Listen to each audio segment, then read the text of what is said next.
PhD ನೀಡದಿದ್ದಕ್ಕೆ ವಿದ್ಯಾರ್ಥಿನಿ ಆತ್ಮಹತ್ಯೆಗೆ ಯತ್ನ. ಬೆಳಗಾವಿ ರಾಣಿ ಚೆನ್ನಮ್ಮ ವಿಶ್ವವಿದ್ಯಾಲಯದ ಪಿಎಚ್ಡಿ ಸ್ಕಾಲರ್ ವಿದ್ಯಾರ್ಥಿನಿ ಆತ್ಮಹತ್ಯೆಗೆ ಯತ್ನಿಸಿದ್ದ ವಿದ್ಯಾರ್ಥಿನಿ ಇತ್ತೀಚೆಗೆ ರಾಣಿ ಚೆನ್ನಮ್ಮ ವಿವಿಯ 14ನೇ ಘಟಿಕೋತ್ಸವದಲ್ಲಿ ಪಿಎಚ್ಡಿ ನೀಡದಿದ್ದಕ್ಕೆ ಆತ್ಮಹತ್ಯೆಗೆ ಯತ್ನ. ಮಾತ್ರೆ ಸೇವಿಸಿ ಆತ್ಮಹತ್ಯೆಗೆ ಯತ್ನಿಸಿದ್ದ ವಿದ್ಯಾರ್ಥಿನಿ ರಾಣಿ ಚೆನ್ನಮ್ಮ ವಿಶ್ವವಿದ್ಯಾಲಯ ಕುಲಪತಿ professor CM Thyagaraj, register Santosh Kamagowda ವಿರುದ್ಧ ಆರೋಪ. ರಾಯಬಾಗ ಪ್ರದೇಶದ ಸಮಗ್ರ ಚಾರಿತ್ರಿಕ ವಿಷಯದಲ್ಲಿ ಪಿಎಚ್ಡಿ ಮಾಡುತ್ತಿದ್ದ ಯುವತಿಯೊಬ್ಬಳು ಬೇಕಂತಲೇ ನನ್ನನ್ನು ಟಾರ್ಗೆಟ್ ಮಾಡಿ ಪಿಎಚ್ಡಿ ಪದವಿ ಕೊಡಲು ನಿರಾಕರಣೆ ಮಾಡಿದ್ದಾರೆ ಎಂದು ಆರೋಪ. ಪ್ರೊಫೆಸರ್ ಕೆಎಲ್ಎನ್ ಮೂರ್ತಿರವರು ನನಗೆ ಗೈಡ್ ಮಾಡುತ್ತಿದ್ದರು.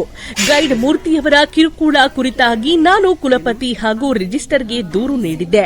ನಂತರ ಗೈಡ್ ಕಿರುಕುಳ ಸಮಸ್ಯೆ ಬಗೆಹರಿಸಲಾಗಿತ್ತು. ಎಲ್ಲಾ ಸಮಸ್ಯೆ ಬಗೆಹರಿದ್ರೂ ಕೂಡ ನಮಗೆ ಪಿಎಚ್ಡಿ ಪದವಿ ನೀಡಲಿಲ್ಲ ಎಂದು ಯುವತಿ ಆರೋಪಿಸಿದ್ದಾಳೆ. ಎಲ್ಲ ರೆಡಿ ಆಗಿದೆ, ಆದ್ರೆ ಕಾನ್ವೆಕೇಶನ್ ಕೊಡ್ಲಿಲ್ಲ ನನಗೆ.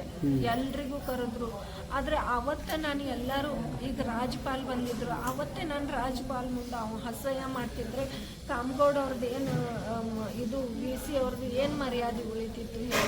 ಕಳೆದ 5 ವರ್ಷದಿಂದ ನೀವು ಥೀಸಿಸ್ ಇದು ಮಾಡ್ತಿದ್ರಿ.